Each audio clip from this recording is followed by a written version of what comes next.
아멘. 성 어거스틴이라는 분은 말하기를 이 세상에는 두 종류의 인간만 있을 뿐이다라고 했습니다.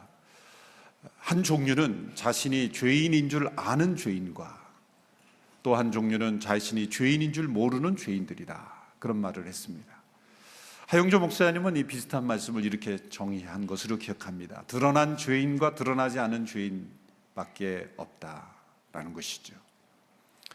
오늘 우리 함께 읽은 이 본문에는 자신이 죄인인 줄 아는 죄인, 그리고 자신이 죄인인 줄 모르는 죄인 두 사람이 등장되고 있습니다. 바리새인이라는 한 시몬이라는 사람, 그 사람은 겉으로는 드러나지 않았지만 죄인이며 동시에 자기가 죄인인 줄 모르고 예수님을 만나는 죄인의 모습으로 나타납니다.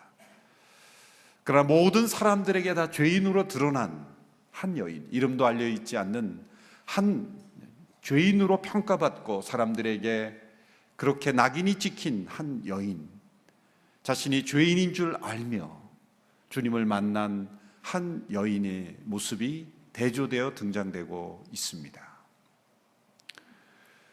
그 결과는 정반대였습니다. 자신이 죄인인 줄 모르는 사람은 예수님이 누구인지를 알지 못하고 예수님께서 허락해 주시는 그 구원의 축복과 감격을 누리지 못합니다. 그러나 자신이 죄인인 줄 알며 모든 사람들에게 죄인으로 드러난 이 한 여인은 그 용서받은 감격과 그 축복 가운데 예수님께 최고의 사랑을 드리며 구원의 축복을 누리는 그런 모습이 오늘 본문에 나타나 있습니다. 오늘 본문에 나타난 그런 사건의 줄거리는 이렇습니다.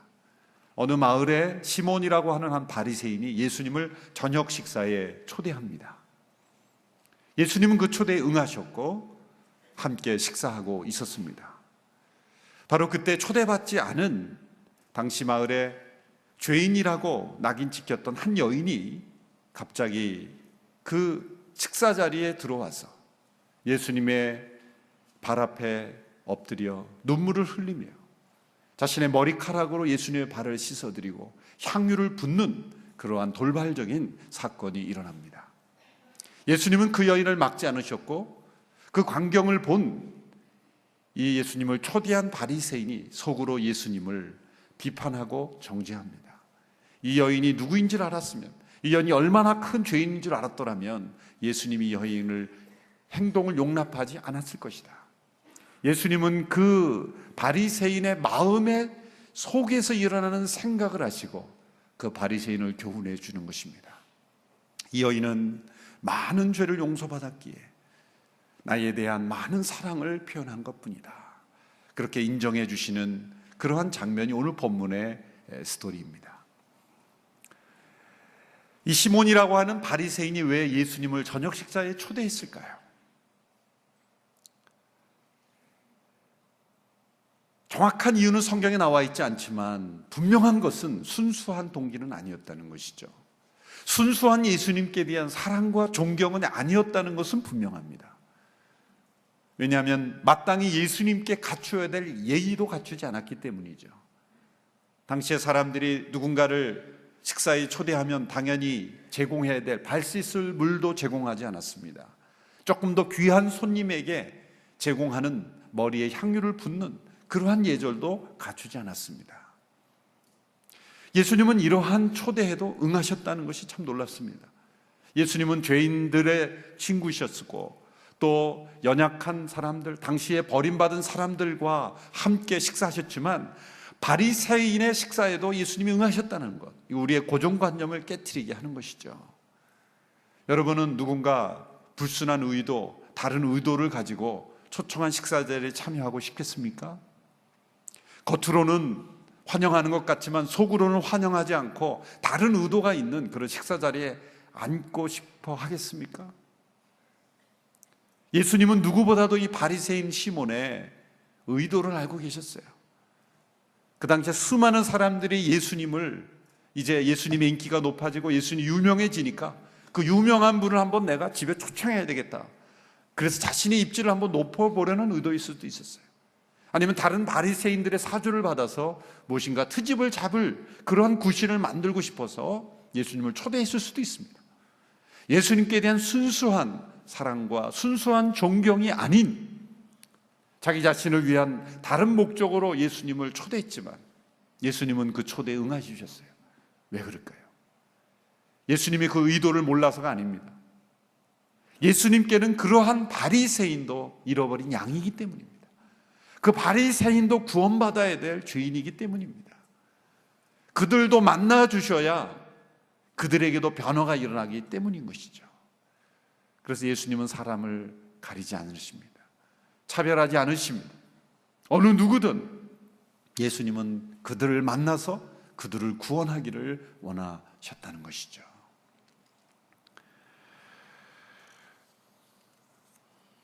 그런데 그 식사 상황 가운데 이제 초대받지 않은 한 여인이 등장했을 때, 그리고 감당할 수 없는, 이해하기 힘든 그런 행동을 예수님께 했을 때, 이 바리새인 시몬은 속으로 예수님을 비판했어요. 만일 이 예수란 사람이 예언자, 선지자였다면, 진짜 선지자였다면 이런 행동을 허용하지 않았을 것이다. 이 여인이 얼마나 큰 죄인이라는 것을 알면 예수님 만일 선지자였다면 그것을 알아야 할 것이고 그것을 허용하지 말았어야 할 것이다. 속으로 예수님께 대한 비판과 의심과 정죄로 가득했습니다. 그러나 겉으로 내색하지는 않았어요. 겉으로는 선생님으로서 그저 우대하는 것으로서 존경하는 것으로 그렇게 겉모양은 가졌지만 속으로 예수님께 대한 사랑과 존경은 전혀 없이 의심과 비판과 심지어 정죄까지 가득한 마음이었다는 거예요. 이 바리새인 시몬은 자기 의에 빠져 있는 사람입니다. 모든 것을 자기 중심으로 판단하는 사람입니다. 자신의 죄인 됨은 전혀 보지 못하고 다른 사람의 죄를 크게 보고 정죄할 뿐만 아니라 이제 그 여인에게 사랑을 베풀어 주시는 예수님까지도 지금 예수님 잘못하고 있는 겁니다. 은혜를 잘못 베풀고 있다. 예수님은 그래서 안 된다라고 생각하면서 예수님을 정죄하고 비판하고 있는 것이죠. 저는 이 바리새인 시몬의 모습에서 저희의 모습을 발견합니다. 겉으로는 예수님과 친한 척 저녁 식사까지 초대할 정도로 나는 예수님이란 선생과 유명한 선생과 가깝다라고 말하지만 속으로는 전혀 예수님께 대한 사랑도 없고 존경도 없고 진정한 신앙 고백도 존재하지 않는 모습. 겉으로는 규칙적이고 철저한 기독교인으로 사람들에게 나타나지만 속으로는 하나님의 은혜에 대한 깊은 감격도 없이 정말 하나님이 사랑하시고 불쌍히 여기시고 은혜를 베푸시는 모든 것에 있어서 하나님께서 마치 은혜를 잘못 베푸시는 것처럼 그렇게 자기 의로 가득한 모습, 바로 저와 여러분의 모습이 아닐까요? 이 바리새인 시몬의 모습에서 겉으로는 예수님을 식사에 초대할 정도로 가까운 사람으로 인정받고 싶지만 예수님께 드려야 될 진정한 사랑과 진정한 존경과 진정한 경배와 진정한 예배는 존재하지 않는 우리의 이중적인 모습이 바로 이 바리새인의 시몬의 모습에서 나타나고 있는 것입니다. 우리가 이 본문에 나오는 바리새인과 같은 사람인가 아닌가를 구별할 수 있는 그런 단 한 가지 질문이 있습니다. 그것은 바로 내가 하는 이 일이, 그것이 예배건 교제건 봉사건 어떤 것이든지 간에 과연 예수님을 사랑해서 하는 것인가? 예수님께 대한 사랑이 나의 동기인가? 아니면 그 밖에 다른 동기가 있는가? 여러분, 이 예배가 예수님께 대한 우리의 사랑이 동기가 될 때 예수님은 그 예배를 받으시는 것입니다. 우리의 봉사가 예수님께 대한 사랑이 동기가 될 때 예수님은 그 봉사에 임재하시는 것입니다. 우리는 우리 주님에 대한 사랑이 없이도 봉사할 수 있어요. 다른 동기로 봉사할 수 있어요. 바리새인 시몬처럼 자신의 입지를 나타내기 위해 예수님을 초대한 것처럼 예수님께 사랑과 존경을 표시하는 식사 초대가 아니라 내가 얼마나 유명한 사람을 부를 수 있는가를 보여주는 식사 초대인 것처럼 예수님을 사랑해서 행하는 것이 아닐 수가 있다는 것이죠. 우리는 끊임없이 우리 마음의 동기가 예수님께 대한 사랑의 고백인가, 예수님께 대한 사랑의 표현인가, 그것을 끊임없이 우리는 던지지 않으면 어느 순간에 우리는 바리새인 시몬과 같은 신앙인으로 그렇게 전락해버리고 말 수 있다는 것입니다. 여러분, 우리의 주님께 대한 우리의 사랑의 감정이 더욱더 열정적이고 뜨거워지고 순수해질 수 있는 저와 여러분이 되기를 바랍니다. 우리의 순종의 능력이 부족해진 이유는 바로 예수님께 대한 사랑에 식었기 때문이에요. 때로 예수님께 대한 사랑이 없는 봉사는 다른 사람 앞에 주장하고 요구하는 자신의 공로가 되어버립니다. 예수님께 대한 사랑이 없는 교제는 어떤 사람들은 낄 수 없고 끼워주지 않는 자기들만의 서클이 되어버립니다. 예수님께 대한 사랑이 없는 예배는 자신의 감정만 위로하는 쇼가 될 수도 있는 거예요. 우리는 끊임없이 이 질문 앞에 서야 합니다. 예수님이 베드로에게 이렇게 질문하셨습니다. 내가 나를 사랑하느냐? 이 질문은 날마다 우리가 주님의 임재 앞에 설 때 들어야 될 질문입니다. 내가 나를 사랑하느냐? 실패한 베드로에게는 이렇게 말씀하셨어요. 내가 나를 사랑한다면 너의 실패보다 더 중요한 것은 내가 나를 사랑하느냐거다. 나는 그걸 묻겠다. 너의 실패 속에 머물러 있지 마라. 내가 나를 사랑하느냐 사랑하지 않느냐가 중요하다. 내가 나를 사랑한다면 너의 실패보다도 나는 너의 사랑을 더 크게 받겠다. 다시 시작하라는 거예요. 또 많은 성공과 헌신을 한 사람에게도 이런 질문을 던지십니다. 내가 나를 사랑하느냐? 그 모든 사역들이 나를 사랑해서 하는 것이냐? 그 나를 향한 사랑의 고백이냐? 그렇게 주님은 묻고 계시는 것입니다. 겉으로는 예수님을 식사에 초대할 정도로 관심이 많은 것처럼 보였지만 속으로는 주님께 대한 사랑과 존경이 없었던 바리새인, 그것이 우리의 모습이 되지 않게 되기를 바랍니다. 또 다른 모습을 우리에게 보여주심으로써 우리의 주님께 대한 사랑이 어떻게 나타나야 되는지를 가르쳐주고 있습니다. 그것은 당시의 모든 사람들에게 죄인으로 알려져 있고 죄인으로 낙인 찍었고 스스로도 죄인임을 인정하고 있는 한 여인, 이 한 여인의 모습 속에서 우리는 참된 주님께 대한 순수한 사랑의 표현을 발견할 수가 있습니다. 시몬은 예수님을 식사에 초대한 사람입니다. 이 여인은 초대받지도 못한 사람입니다. 시몬은 지금 예수님과 함께 식사 자리에 앉아있는 사람입니다. 이 여인은 함께 앉을 수도 없습니다. 그 여인은 예수님의 발 앞에 엎드려 있습니다. 시몬은 예수님을 초대했지만 발 씻을 물도 내어주지 않았던 사람입니다. 그러나 이 여인은 자신의 눈물로 예수님의 발을 씻었고 그리고 머리카락으로 씻었고 향유를 예수님의 발에 부었습니다. 향유는 원래 머리 위에 바르는 것이죠. 그러나 이 여인은 바르는 정도가 아니라 발에 부어버렸어요. 값비싼 향유를 예수님의 발 앞에 부었습니다. 시몬은 겉으로는 예수님을 사랑하고 존경하는 것처럼 청했지만 속으로는 의심과 불만과 비판이 가득했지만, 이 여인은 겉으로는 다른 사람이 이해하지 못하는 행동이었지만 그녀는 최고의 사랑, 최고의 경배를 예수님께 드린 것입니다. 놀라운 것은 이 여인의 이해할 수 없는 행동을 예수님이 막지 않고 받아주셨다는 거예요. 자, 여인의 행동을 보세요. 어떻게 좀 비정상적인 사람으로 보이지 않았겠습니까? 저녁 식사를 하고 있는데 갑자기 여인이 들어와서 눈물을 막 흘리면서 예수님의 발 앞에 엎드려 자리에 머리카락을 풀어서, 유대인들은 이 머리카락을 푸는 것을 굉장히 정숙하지 못한 행동으로 봅니다. 머리카락으로 예수님의 발을 씻고 향유를 발에 붓는 그런 이해할 수 없는 그런 행동, 어떻게 보면 좀 스캔들 같은 행동 아니겠습니까? 어떻게 보면 여성이 남자에게 행하는 어떤 이상한 행동으로 보일 수도 있지 않겠습니까? 예수님과 이 여인이 어떤 관계길래 이 여인이 예수님께 이렇게 행동하나, 그렇게 모든 사람들이 오해할 수 있는 그런 행동인데 예수님은 가만히 계셨다는 거예요. 받아주셨다는 거예요. 그리고 변호해 주셨다는 거예요. 그것이 놀랍습니다. 40절에 보면은 속으로 예수님을 비판하고 있는 시몬에게 예수님이 이렇게 말씀하시죠. 시몬아, 내가 내게 이를 말이 있다.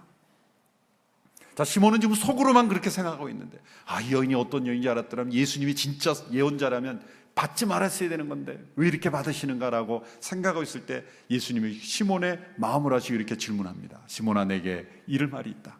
그리고 뭐라고 말씀하셨어요? 너 이거 아무에게도 얘기하지 마. 그러지 않으셨어요? 지금 이 상황 아무에게도 얘기하지 마라. 소문나면 큰일 난다. 뭐 그런 말을 하셨어야 우리가 일상적으로는 당연할 거 아니겠어요? 여인의 행동 이상하지만 이거 소문내면 안 된다. 그렇게 말씀하지 않으셨어요. 간단한 질문을 합니다. 두 사람이 있는데 500데나리온 빚진 사람과 50데나리온 빚진 사람이 둘 다 똑같이 빚을 면제받았는데 누가 더 빚을 면제해 준 자를 사랑하겠느냐? 너무나 단순한 질문이죠. 더 많은 빚을 면제받은 사람입니다. 맞다. 이 여인이 더 많은 죄를 졌지만 더 많은 죄를 용서받았기에 이렇게 행동하는 것이다. 이 여인은 지금 그 용서받은 감격 때문에 더 많은 사랑을 주님 앞에 드리는 표현일 뿐이다. 그렇게 예수님께서 설명하신 것이죠. 47절의 말씀 우리 같이 한번 읽겠습니다. 47절 시작. 그러므로 내가 네게 말한다. 이 여인은 많은 죄를 용서받았다. 그것은 이 여인이 나를 많이 사랑했기 때문이다. 그러나 적게 용서받은 사람은 적게 사랑한다. 예수님은 여인의 행동을 순수한 사랑으로, 주님께 대한 용서받은 감격으로 드리는 많은 사랑으로 예수님은 받아주신 것입니다. 예수님이 여인의 행동을 막지 않고 받으셨을 때 어떤 사랑이 주어진 거예요. 어떤 가치가 교환된 겁니다. 예수님이 여인의 이 사랑을 받아주셨을 때 그동안 여인이 살아왔던 세상 사람들에게 무가치하게 버림받고 죄인으로 낙인 찍혔던 모든 낙인을 예수님께서 받아주신 거예요. 예수님의 자신의 어떤 가치를 지키실 때 너가 이렇게 나에게 행동하면 내 가치가 떨어져, 그렇게 생각하지 않으셨어요. 다른 사람에게는 무가치해 보이는 그 여인의 행동을 받아주심으로써, 그 사랑을 받아주심으로써 어쩌면 세상 사람들의 이 여인을 향한 모든 그런 죄인이라는 평가를 예수님이 다 끌어안으신 거예요. 예수님은 주저하지 않으셨어요. 그 여인이 받고 있는 모든 세상의 평가를 예수님이 다 끌어안으신 거예요. 그리고 예수님의 그 고귀한 가치를 그 여인에게 주신 것입니다. 그 여인의 그 행동을 예수님이 받아주셨을 때 그 여인의 행동은 이상한 행동이 아니라 최고의 예배가 되고 최고의 사랑의 표현이 되고 최고로 가치 있는 그러한 고백이 된 것입니다. 여러분, 우리는 가치 있는 것을 사랑합니다. 너무 당연한 것이죠. 그런데 정반대도 됩니다. 우리가 무엇인가를 사랑할 때 거기에는 가치가 생겨납니다. 어떤 분이 이런 말을 했습니다. 자막으로 한번 보십시오. 어떤 것들은 가치 있기 때문에 사랑을 받습니다. 그러나 어떤 것들은 사랑을 받고 있기 때문에 가치가 있는 것입니다. 어떤 것들은 가치 있기 때문에 사랑을 받습니다. 그건 당연한 것이죠. 그러나 정반대로 가치가 전혀 없어 보였지만 사랑을 받게 될 때 그 사랑으로 인하여 가치가 생겨나는 거예요. 여인은 사람들에게 버림받은 가치 없는 인생이었습니다. 그러나 여인은 예수님의 사랑 때문에 가치 있는 인생이 되어버린 것이죠. 어린아이들이 가지는 헝겊 인형들이 있지 않습니까? 뭐 남자아이들은 그렇지 않지만 여자아이들은 이 인형을 갖고 다녀요. 이사할 때도 갖고 다니고 뭐 어디 여행 갈 때도 갖고 다니고, 보면 그거 갖다 팔려 그러면 사지도 않아요. 때가 끼고 뭐 낡아가지고 뭐 누가 사겠습니까? 그걸 돈으로 환산하면 그 가치는 얼마 되지도 않아요. 그런데 그 아이에게는 그 인형은 너무나 가치 있는 거예요. 돈으로 환산할 수 없는 가치가 거기에 들어있는 거예요. 왜 그렇습니까? 사랑하기 때문에 가치가 있는 거예요. 어떤 것들은 가치 있기 때문에 사랑을 받습니다마는, 그러나 어떤 것들은 사랑받기 때문에 가치가 있는 거예요. 우리 모두가 다 가치 없는 인생처럼 보입니다. 이 세상에서 가장 가치 없는 인생처럼 보이는 사람일지라도 그러나 하나님은 매우 가치 있게 보십니다. 왜요? 사람들에게 없는 사랑이 하나님께 있기 때문에. 하나님은 사랑이시기 때문에. 하나님이 사랑하시는 존재는 가치가 있는 겁니다. 우리가 가치 있기 때문에 하나님이 사랑하신 것이 아니라 하나님께서 우리를 사랑하시기 때문에 우리가 가치 있는 인생이라는 것입니다. 여러분, 사랑이 없으면 가치 있는 사람만 사랑하게 돼 있어요. 내 마음속에 가치 있는 것만 사랑하는 사람은 사랑이 없다는 거예요. 그 가치 때문에 생기는 그런 사랑을 하는 거예요. 사랑할 만한 사람만 사랑하고 가치 있는 것만 사랑하는 것이죠. 그러나 사랑이 있는 사람은 가치 없어 보이는 사람도 사랑하게 되는 것입니다. 가치를 만들어주는, 사랑은 가치를 창조하는 능력이 그 안에 있기 때문입니다. 마가복음 1장에 보면 예수님께서 한 문둥병자를 고쳐주시는 사건이 나옵니다. 모든 사람들은 그 당시에 전염병을 방지하기 위해서도 그랬지만 문둥병자는 건드리지 못하게 율법으로 막았어요. 왜? 전염이 되기 때문에. 그래서 만지면 전염이 되기 때문에 부정한 자가 되는 것이죠. 예수님께서 문둥병자를 고쳐주실 때 그에게 손을 대시며 말씀하셨어요. 말씀만으로도 고쳐줄 수 있는 예수님, 문둥병자에게 손을 대지 않냐고 내 병이 나았다라고 말씀하실 수 있는 예수님, 지난주에 백부장의 종을 고쳐주시면서 가지 않고도 말씀도 안 하시고도 고쳐주시는 예수님이라면 문둥병자는 만지지 않고 고쳐주시는 게 낫지 않습니까? 그런데 예수님은 그 문둥병자에게 손을 대시며 그를 만지시며 자신을 감염시키시며 그가 받았던 모든 세상의 평가와 무가치하게 여겨졌던 모든 사람들의 그 평가를 자신이 끌어안으시고 예수님은 그 사람에게 가치를 만들어주시는 거예요. 너는 가치 있는 존재다. 너는 버림받은 존재가 아니다. 왜? 내가 너를 사랑하기 때문에 너는 가치 있는 존재라고 말씀하신 것입니다. 여러분이 얼마나 가치 있는 존재입니까? 여러분을 위해서 하나님은 우주 만물을 창조하셨어요. 그러나 그것만으로 여러분의 가치를 평가하지 않으십니다. 사랑하는 가족들과 친구들과 좋은 사람들을 만들어 주셨습니다. 그것만으로 여러분의 가치를 평가하지 않습니다. 여러분의 건강과 직장과 물질을 주셨습니다. 그것만으로 하나님은 여러분의 가치를 평가하지 않습니다. 그만큼만 사랑하지 않습니다. 여러분, 우리의 가치는 얼마나 되는지 아십니까? 하나님의 아들이 십자가에 못 박히셔야 될 정도의 가치, 그것이 우리의 가치예요. 우리가 가치 있기 때문에 예수 그리스도에게 십자가에 못 박히신 것이 아닙니다. 우리를 사랑하심으로 우리를 위하여 죽으시는 그 사랑을 보여주셨기 때문에 우리가 가치 있는 것입니다. 우리가 가치 있기 때문에 사랑하시는 사랑이 아닙니다. 우리를 사랑하시기 때문에, 그 사랑 때문에 우리가 가치 있는 자가 된 것입니다. 그래서 하나님 나라 안에서 우리 모두에게 가격표가 다 붙어 있어요. 어떤 가격표입니까? 우리의 직업이라는 직업 때문에 생긴 가치입니까? 우리가 가진 재물 때문에 생기는 가치입니까? 우리 외모와 건강 때문에 생기는 가치입니까? 교회 직분 때문에 생기는 가치입니까? 어떤 가격표가 붙어 있습니까? 우리 모두에게는 동일한 가치가 부여되어 있습니다. 그건 뭡니까? 하나님의 아들 예수 그리스도의 피값이라는 가치예요. 그 가치가 우리를 살리는 것입니다. 이 세상은 얼마나 가치 있습니까? 하나님의 아들 예수께서 육신의 몸을 입고 세상에 오실 만큼 세상은 가치 있게 된 것이에요.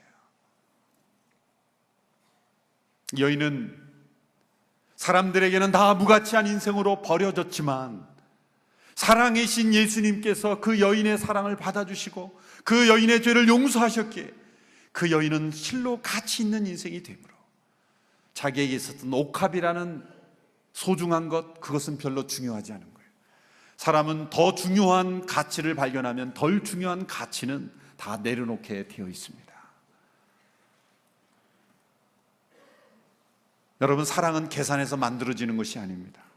사랑은 사로잡히는 것이고 사랑은 휩싸이는 것이고 사랑은 빠지는 것입니다. 여인은 예수님의 사랑에 빠진 거예요. 예수님의 사랑에 휩쓸린 겁니다. 자기에게 있는 옥합도 중요하지 않는 것이 되어버릴 만큼 가장 소중한 사랑을 만났기에 그는 최고의 사랑으로 주님 앞에 올려드린 거예요. 여러분, 사랑은 자라나게 되어 있습니다. 사랑은 생명과도 같은 것입니다. 스펄전 목사님이 이런 말을 했습니다. 한번 자막을 통해서 함께 읽어보겠습니다. 사랑은 생명처럼 자라나는 것입니다. 움이 트고 꽃이 피고 잎이 떨어질 때도 있습니다. 사랑은 또 불과도 같습니다. 어떤 때는 사랑의 열기가 약할 때도 있고 어떤 때는 사랑이 거세게 일어나 강렬한 열기를 뿜어댈 때도 있습니다. 하나님께 대한 우리의 사랑은 여름을 맞기도 하고 겨울을 맞기도 합니다. 어떤 때는 밀물처럼 밀려오기도 하고 썰물처럼 빠져나가기도 합니다. 여러분, 주님께 대한 우리의 사랑이 지금 밀물처럼 밀려오고 있습니까? 아니면 썰물처럼 빠져나가고 있습니까? 주님께 대한 우리의 사랑이 우미 트고 자라나듯이 생명으로 자라나고 있습니까? 아니면 점점 사그러들고 있습니까? 태양을 향해 우미 트고 그 식물이 하늘을 향해 자라나는 것처럼 그 하나님의 사랑에 대해서 우리의 사랑이 점점점 여인의 사랑처럼 자라나고 있습니까? 아니면 썰물처럼 빠져나가고 있습니까? 여러분, 믿음에도 큰 믿음이 있고 적은 믿음이 있는 것처럼 주님께 대한 사랑에도 많은 사랑이 있고 적은 사랑이 있습니다. 우리의 사랑이 점점점 많아지게 되기를 축원합니다. 더 뜨거워지게 되기를 축원합니다. 더 깊어지게 되기를 축원합니다. 향유를 깨트려, 옥합을 깨트려 주님의 발 앞에 쏟아붓는 이 사랑, 다른 사람이 이해할 수 없는 그 사랑, 주님의 사랑 때문에 내 가치를 발견했기 때문에 그 밖에 어떤 것도 나에게는 중요하지 않다라고 하는 최고의 가치를 발견했기 때문에 그 밖에 모든 것은 다 중요하지 않은 것이 되어버린 그런 인생, 주님의 사랑 때문에 나의 가치를 발견한 그 감사로 주님 앞에 사랑을 고백하는 우리의 사랑의 고백이 다 될 수 있게 되기를 주님의 이름으로 축원합니다. 기도하겠습니다. 겉으로는 주님을 사랑한다고 하지만 우리의 경건의 모양과 모습 속에 참된 주님에 대한 사랑이 식어져 있을 때가 많습니다. 주님께 대한 사랑의 동기가 아니라 나 자신을 위한 것일 때가 많습니다. 다시 한번 우리의 속마음을 주님 앞에 정직하게 내려놓습니다. 주여, 용서하여 주시옵소서. 바리새인 시몬과 같이 주님을 식사 자리에까지 초대하지만 여인이 보여주었던 최고의 경배와 사랑과 그리고 감사를 드리지 못한 저희를 용서하여 주시옵소서. 우리의 주님께 대한 사랑의 고백이 점점 깊어지게 되기를 원합니다. 더 많아지게 되기를 원합니다. 온전해지기를 원합니다. 더 순수해지기를 원합니다. 주님, 우리의 사랑을 받아 주시옵소서. 예수님의 이름으로 기도하옵나이다. 아멘. 우리가